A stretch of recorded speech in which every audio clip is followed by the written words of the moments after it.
जय गुरुदेव, जय श्री कृष्णा। अपने पूर्वजों के प्रति श्रद्धा से किया गया कर्म ही श्राद्ध कहलाता है। क्या श्राद्ध करना बहुत जरूरी है? तो आइए जानते हैं इस और ऐसे अनेक प्रश्नों के उत्तर। हाँ जी, श्राद्ध करना बहुत जरूरी है। जो संतान अपने पितरों के लिए श्राद्ध तर्पण नहीं करती वह कृतघ्न है और नरकगामिनी होती है। इसीलिए श्रद्धापूर्वक श्राद्ध अवश्य करना चाहिए। श्राद्ध में विधि के साथ साथ श्रद्धा की भी बड़ी आवश्यकता है। शास्त्रों में कहा गया है कि जो व्यक्ति श्राद्ध नहीं करता वह अंतज योनियों अर्थात नीच योनियों में उत्पन्न होकर घोर दरिद्रता को प्राप्त करता है। अब प्रश्न उठता है कि मृतक के लिए आखिर श्राद्ध की आवश्यकता क्यों है? तो मृतात्मा यदि यमलोक के प्रेत विभाग या पितृ विभाग में है तब तो उसकी भयानक भूख में इससे बड़ी तृप्ति मिलेगी।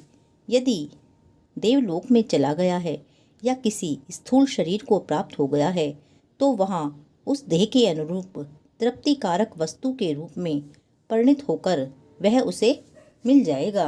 अब सबसे महत्वपूर्ण प्रश्न जो हमारे दिमाग में उठता है कि यहाँ का दिया गया पिंडदान, श्राद्ध तर्पण आदि दूसरे लोक में पितरों को कैसे प्राप्त होता है? हमारे द्वारा दिया गया भोजन उनकी तृप्ति कैसे करता है? तो योनियों के अनुसार भोजन पहुँचाने की व्यवस्था के अधिपति पितरों आदि के अधिष्ठाता अग्निवाद हैं।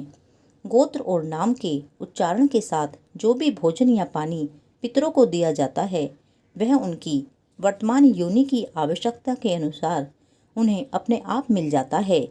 यदि किसी मनुष्य के पूर्वज देव बने हैं तो उन्हें श्राद्ध का भोजन अपने आप अमृत के रूप में मिलता है। यदि गंधर्व बने हैं तो अलग अलग भोगों के रूप में प्राप्त होता है। यदि किसी मनुष्य के पूर्वज पशु योनि में जन्मे हैं तो उसे घास के रूप में, नाग योनि में हैं तो अनवायु के रूप में, यदि राक्षस के रूप में जन्म हुआ है तो आमिष अर्थात मांस के रूप में प्राप्त होता है। और यदि किसी के पूर्वज मनुष्य बने हैं तो वह अलग अलग भोग पदार्थ के रूप में उसे प्राप्त हो जाता है। इसी बात को स्पष्ट करते हुए हेमाद्रि धृत कूर्म पुराण में लिखा हुआ है कि देवलोक व पितृलोक में पहुँचे पूर्वज श्राद्ध कर्म करते समय मंत्रोच्चारण से भी श्राद्ध स्थल पर पहुंचकर भोजन ग्रहण करते हैं। वे सूक्ष्म रूप में देवलोक व पितृलोक से श्राद्ध लोक में पहुंचकर ब्राह्मण के शरीर से सटकर भोजन प्राप्त कर तृप्त हो जाते हैं। अब प्रश्न यह उठता है कि यदि हमारे किसी पितर की मुक्ति हो गई है तो उसके लिए किया गया श्राद्ध कर्म क्या व्यर्थ नहीं जाएगा? तो सबसे पहले तो हमें पता नहीं होता कि मुक्ति हुई है अथवा नहीं, और यदि मुक्ति हो भी गई है तो उसका सत्कर्म का फल हमारे संचित में आएगा और इससे हमें यथा योग्य सुख संपत्ति तथा शांति की प्राप्ति होगी।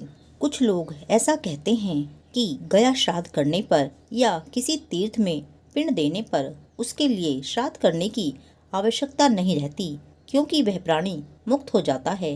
किंतु यह सत्य तो हो सकता है, परंतु कदाचित किसी कारणवश वह मुक्त ना हुआ हो तो श्राद्ध न करने से वह आत्मा अतृप्त और दुखी रह जाती है तथा हम अपने कर्तव्यों से चूक जाते हैं। इसीलिए गया श्राद्ध या तीर्थ विशेष में विशेष पिंडदान देने के बाद भी श्राद्ध तो करते ही रहना चाहिए। एक महत्वपूर्ण प्रश्न और कि हम अपने पितरों की प्रसन्नता के लिए श्राद्ध और पिंडदान के अलावा ऐसा क्या कर सकते हैं जिससे उन्हें सुख प्राप्त हो सके? तो इसके लिए सर्वोत्तम है कि हम उनके लिए भगवान से प्रार्थना करें और उनके निमित्त नाम जप करें या फिर कुछ काल का अखंड कीर्तन करके उनको समर्पित कर दे, क्योंकि ऐसा करने से पितरों को बड़ा सुख मिलता है। इसके लिए आप जिस दिन आपके घर में किसी का श्राद्ध हो तो उस दिन थोड़े समय भगवान का नाम जाप करके भगवान के श्री चरणों में समर्पित कर दें और भगवान से प्रार्थना करें कि भगवान, ये जो थोड़ी देर मैंने नाम जप किया है आप इसका फल मेरे अमुक पितर को प्रदान करें। इस तरह आपके द्वारा किया गया भजन पुण्य का फल उन तक पहुंच जाएगा और उन्हें अत्यधिक सुख मिलेगा। जय श्री राधे, जय श्री कृष्णा।